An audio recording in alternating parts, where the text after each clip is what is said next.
All right, here's the story. I started doing stand-up comedy when I was 14. I'll never forget the first time I was on stage. The guy that introduced me was a guy named J.T. Newton. I'm 47. I can close my eyes and remember the introduction like it was yesterday. It went like this.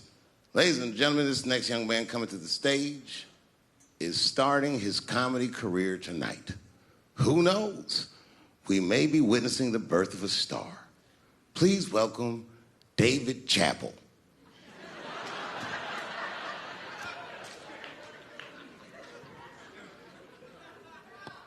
From the first time that I ever held a microphone, I was sure this was it. I knew I was home. I knew I had found my thing. And my God, man, I was a child. I got good. Matter of fact, I was good from the moment I started. And I'm not saying this to be a braggart. I'm telling you the truth. These old niggas was in awe of me. How is this little boy so poised? They used to say. I was. I mean, you know, I got better, but it started out good. About a year into it, when I was 15 years old, I had written a joke during the AIDS epidemic about having a Goodyear condom. Something, I don't even remember the joke. Something about an industrial strength condom by Goodyear. I just remember all the comedians really liked that joke. And there was an older comedian. And he came to me one night after the show, after he saw the joke, and he said, listen, I got an audition at another comedy club, and I was wondering, do you mind if I do that joke? I just want to borrow it. Now, I'm a kid. I don't know any better. I'm like, borrow it? Well, I guess, sure, if it'll help your career. I let him do the joke. And then weeks later, I was waiting to go on in a comedy club, and he went on before me, and he did the joke. And after the show, I pulled him aside, and I said, hey, man, I don't mind you borrowing my jokes, but you got to give them back. He said, oh, I forgot to ask you. He goes, let me buy that joke from you for $50. And I said, man, I'd do it, but I'm just starting out. I need all the material I can get. The idea being that the more material I can accumulate, the faster I'll be able to make money for my work. I said, I can't do it. I want my joke back. I'll never forget this. Remember, I was a 15-year-old child. This guy was a grown-ass man. He stood up over me so I could see how big he was. And he said to me, really? I can just take it. And he did. I got scared because I was a child. But I never forgot that. I never forgot that. I was 15 years old. I'm 47 now. I think about this guy all the time. When I look at my own kids and I see how young and innocent they are, I can't believe someone did that to me. And I don't think about it every day because that was the worst thing that happened to me. I think about it every day because that was the first time that someone ever did that to me. But in my career, it has happened many, many times since where someone would intimidate me or scare me and take something that I believe was mine. I'll tell you another story. Now I'm 18 years old. I'm living in New York City, and I just finished my first road tour, which was a very difficult tour. I'll spare you the details. Now I'm back in New York, but my rent is paid, thank God. And I have $60 to my name, and a woman that I had met in Pittsburgh, a bad Dominican bitch,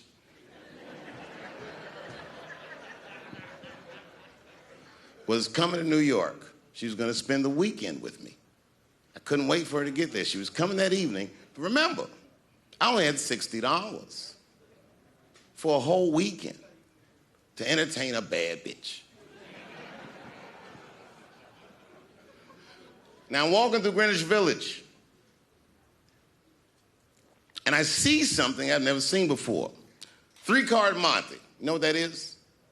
Yeah, the guy had the whole thing. The table was set up, and he had the 3 cards, and the crowd was hooting and hollering, and he was like, find the red card, find the red card, and people were playing. Sometimes they win, sometimes they lose, but it was really exciting, and I'm standing there watching it, and I noticed while I'm watching them play this game that the red card, the one you're trying to find, had just a little bend on the corner. And I'm watching it, and I'm like, yo, this guy doesn't seem to know that red card is bent. I'm going to beat this motherfucker. And I walked up to the table, and I said, let me play a hand. And I put my last $60 on that table, and he starts to shuffle and find the red card, find the red card. And I kept watching that bent card go around the table, make sure I kept my eyes on that bent card. And when he stopped shuffling, and he said, find the red card, I pointed to it with confidence. Here it is right here. And he flipped it over, and it was black. And he took my money. I couldn't fucking believe that. How did this nigga do that? Was that magic or sorcery? I was confused. So you know what I did? I sat there, and I watched him for a real long time play the game. And I realized that all those people who was doing all that hooting and hollering and betting, my God, they were his friends. They were in on the whole thing. I felt so wronged. I felt so stupid. And then the next sucker came up to the table and was about to put his money down. And I said, fuck that, man. Don't put your money there. All these niggas is in on it. It's a trick. And when I said that, the guy that was dealing, and this motherfucker was huge, snatched me up by my collar. Feel how strong he was when he grabbed me. I was a skinny little guy. And he was gonna maul me. And the only reason he didn't, I'm sure, is because he saw the fear in my face. And that fear, he looked at me. I saw his eyes go from hard to soft. He softened. Then he looked at me like the way a father would look at a child. And he said to me, young man, don't ever come between a man and his meal. I never forgot that either. Most niggas would have to run the streets for years to learn a lesson that profound. It took me 2 seconds. Never get between somebody and their paper. Taking a man's livelihood away from him is akin to killing him. Do you know why Prince, the famous rock star that was a friend of mine, do you know why he called himself the artist when he came back? He calls himself the artist because that's what they call us in our contracts. Oh, these contracts are crazy. You should hear the terminology they say in these contracts. To use your name and likeness in perpetuity throughout the universe. Who the fuck could possibly know what that means? Nobody does. It's so complicated, in fact, that when you're a kid like me, you have to hire somebody to tell you what that means. And you sit down at a table and you do the contract game. And that's how I got with Comedy Central. I signed the contract. But I signed the contract the way that a 28-year-old expectant father that was broke signs a contract. I was desperate. I needed a way out. And it wasn't good money and it wasn't good circumstances. But what else am I going to do, I said. And all these white people sitting at that table told me, trust us, Dave, it's a good contract. And I looked around the table and they all seemed to agree it was a good contract. But what if it was like that game of 3-Card Monte? What if they were all friends and I didn't know it? And the bag of money was Iceberg's money in the first place. What was I talking about? What was I trying to tell you? Last week, 2 weeks ago, whenever it was, I called Lauren Michaels And I tell them, okay, I'll do it. I'll do Saturday Night Live on election night. And the day I made that phone call, the day I committed to it, it gets announced that Netflix is streaming Chappelle's show. Not just Netflix, HBO Max is streaming it too. Let me tell you another story about HBO. No, hear me out. Did you know, before Chappelle's show was at Comedy Central, I pitched that show to HBO. I told them what I wanted to do. Now, these are executives. All they have to do is say, yeah, we'll take it, or no, thank you, we won't. But they didn't say either of those things. They went too far. They said, literally, what do we need you for? That's what they told me, as they kicked me out of the office. What do we need you for? And here we are, all these years later, and they're streaming the very show that I was pitching to them. So I'm asking them, what do you need me for?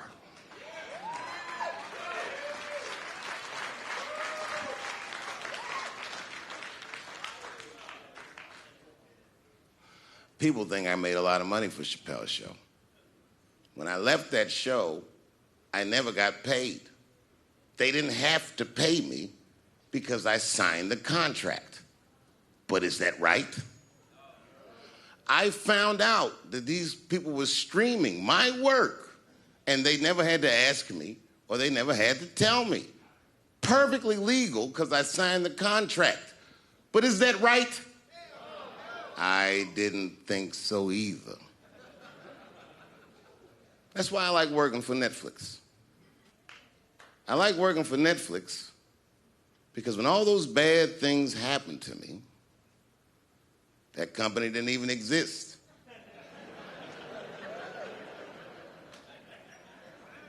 And when I found out they were streaming Chappelle's show, I was furious. How could they not know? So you know what I did? I called them and I told them that this makes me feel bad. And do you want to know what they did? They agreed that they would take it off their platform just so I could feel better. That's why I fuck with Netflix, because they paid me my money, they do what they say they're gonna do, and they went above and beyond what you could expect from a businessman. They did something just because they thought that I might think that they were wrong. And I do. I think if you are fucking streaming that show, you're fencing stolen goods. They stole that from me. They just took it. And I'm not up here trying to tell you guys that I believe that Comedy Central gave me a raw deal just because I'm black. I believe that they gave me a raw deal because this fucking industry is a monster. It's the same monster that these Me Too bitches was trying to tell you about.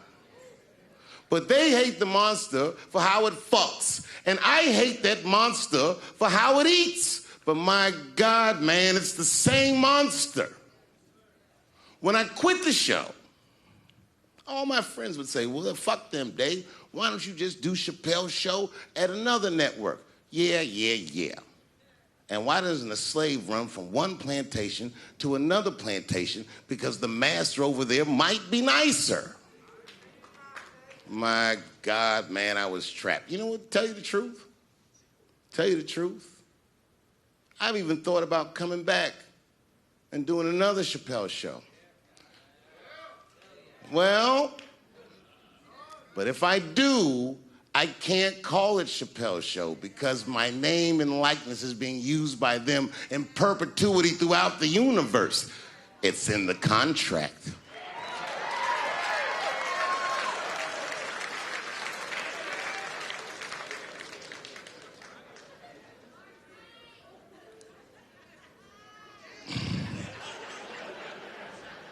You're not supposed to do this in my business.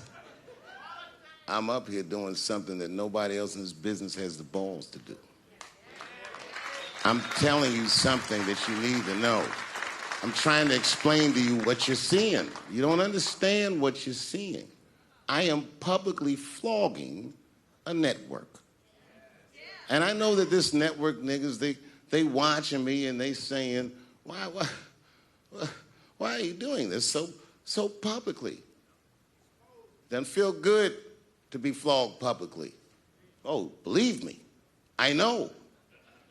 I know exactly how that feels. When I quit my show, they said I was crazy. What was crazy about it? I just didn't want to do it anymore. They said I smoked crack. That's impossible. I was a devout Muslim. I didn't smoke or drink. But I do now, bitch, because you ruined my fucking life. Now it's their turn. This is their first nigga lesson, and I'm honored to give it to them. They're gonna pay me for this show. I called my agent. I said, is there anything I can do about this show? And he said, no. Well, fuck you too then. If you want something done right, I guess you got to do it yourself. So I'm not going to the agents. I'm coming to my real boss. I'm coming to you. I'm begging you. If you ever liked me, if you ever think there was anything worthwhile about me, I'm begging you. Please don't watch that show. I'm not asking you to boycott any network. Boycott me. Boycott Chappelle's show. Do not watch it unless they pay me.